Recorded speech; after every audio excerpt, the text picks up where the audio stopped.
Assalamu alaikum. This is the progress 3 for our project Midnight Mischiefs.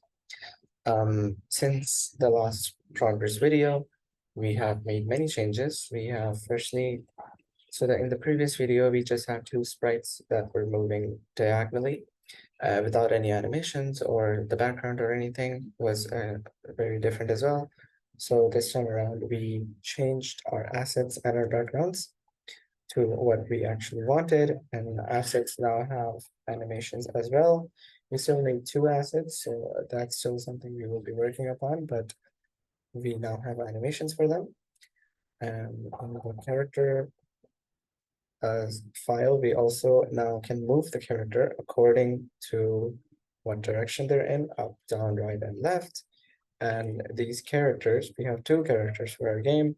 So one character will be moving, Fireboy, will be moving based on um, the arrow keys, and the water girl will be moving based on the WASD keys. So that's something we have also implemented in our game. Another thing we have is here.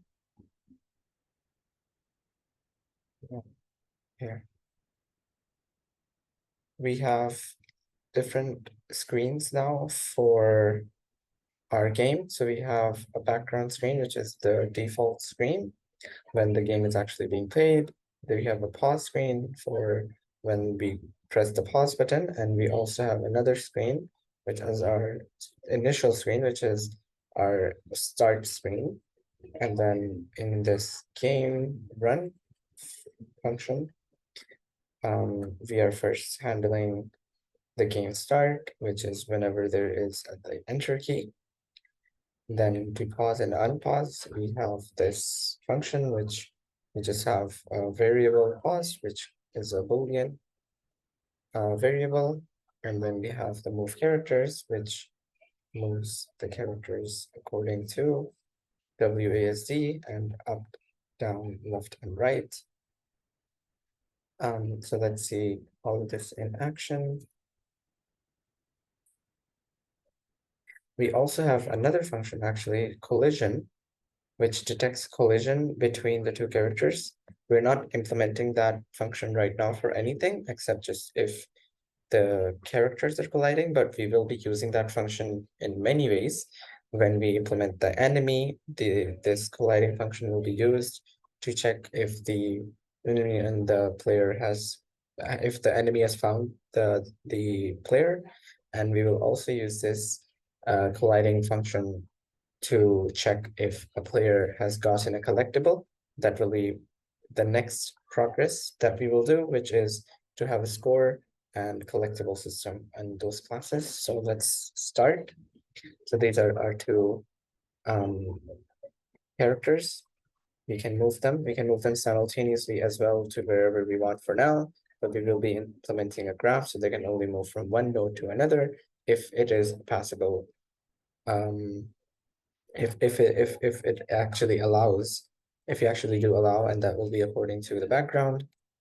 Another thing is when these characters collide with each other, in the background you can see there's a 1 1 1 1 because now they are colliding, so it's true that they are colliding with each other. Else it will be 0 that they're not colliding with each other. And when we press the P, that's for pause, it pauses, and it also pauses the colliding because the game has essentially in a pause state. And then pressing P again will just unpause the game and resume it to the playing. And that's all there is to it for this progress video. We do have some classes that are not in use right now, but are essentially completed, which is the speed and the position. These will be used for the collectibles to get the speed of the enemy for this speed class, and the position of the collectibles, which will be implemented next. You're also gonna get a score class, and that's for gonna be scoring, and we're gonna also be drawing that in here. Other than that, this is the collision function, and right now it is just checking the the first character is move erect and the second character is move erect. So it's based on that, but we will be using this colliding function a lot in the future, which will be in progress 4. So that's it for now. Thank you.